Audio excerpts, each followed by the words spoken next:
আসসালামু আলাইকুম, সবাই কেমন আছেন? আজকে শুক্রবারে জুমার নামাজ আমি মডেল মসজিদে পড়তে আসলাম বরিশালে। এখানে যে জেলা মডেল মসজিদটি আছে বিবিগু, সেখানে নামাজটি পড়লাম। তো ভাবলাম যে যখন নামাজটা পড়তে আসলাম এখানে একটু এই সম্পর্কে একটু বলে যাই, মানে ধারণা আমি একটু নেই আপনাদেরকে দিই। এটা হচ্ছে আসলে আপনারা সবাই জানেন যে আসলে আওয়ামী লীগ সরকারের আমলে এই মসজিদগুলো নির্মাণ করা হয়েছিল। সকল জেলা ও উপজেলায় আসলে এই মসজিদগুলো নির্মাণ করা হয়েছে।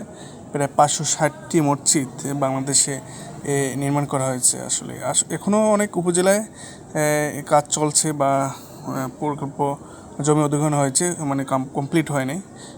বলতে গেলে প্রতিটি জেলা বা বিভাগে প্রায় হয়ে গেছে। আসলে এই মসজিদটি বাংলাদেশের ধর্ম বিষয়ক মন্ত্রণালয়ের অধীনে আছে, যেটা বাংলাদেশ ইসলামিক ফাউন্ডেশনের তত্ত্বাবধানে এখনও পরিচালিত হচ্ছে। আসলে সারা বাংলাদেশে মসজিদগুলো 3টি ক্যাটাগরিতে নির্মিত হয়েছিল। এ ক্যাটাগরি, বি ক্যাটাগরি ও সি ক্যাটাগরি। তো সাধারণত এই ক্যাটাগরি জেলা ও বিভাগীয় পর্যায়ে এগুলো নির্মাণ করা হয়েছে, এবং উপজেলা পর্যায়ে সাধারণত বি ক্যাটাগরি মসজিদ বেশি নির্মাণ করা হয়েছে। আর আপনার সি ক্যাটাগরি মসজিদগুলো সাধারণত উপকূলীয় অঞ্চলে নির্মাণ করা হয়েছে। আর এখানে বিশেষ বৈশিষ্ট্য, এই মসজিদগুলোর যে ক্যাটাগরি আছে এর বিশেষ বৈশিষ্ট্য হচ্ছে আপনার বিভাগীয় জেলা পর্যায়ে যে মসজিদগুলো নির্মাণ করা হয়েছে সেগুলো 4 তলা বিশিষ্ট করা হয়, এবং উপজেলা পর্যায়ে যে আপনার মসজিদগুলো নির্মাণ করা হয়েছে সেগুলো 3 তলা বিশিষ্ট করা হয়।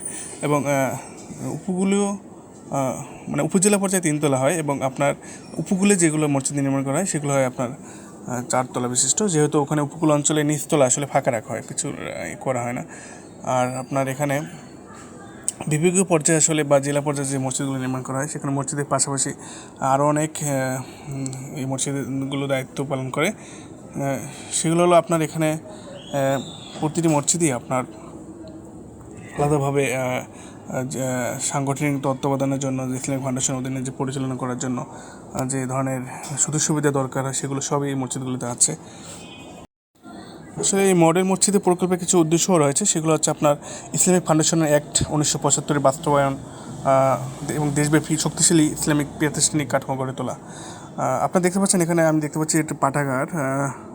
প্রতিটি মসজিদেই আসলে এই পাঠাগার থাকে।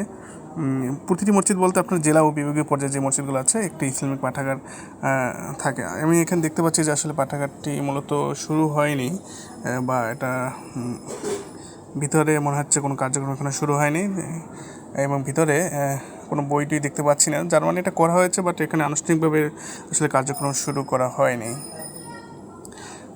তো এখানে আসলে সাধারণ মানুষ এখানে আসার পড়ার সুযোগ পাবে যদি পাঠাগারগুলো চালু হয়, ইসলামিক বই থাকবে। তো ধন্যবাদ সকলকে, সবাই ভালো থাকবেন। এই বিষয়ে যদিও সবাই জানেন, তারপরও আর কি ভিডিওটা করলাম, জাস্ট নামাজ পড়ে গেলাম। তো সবাই ভালো থাকবেন, বাই।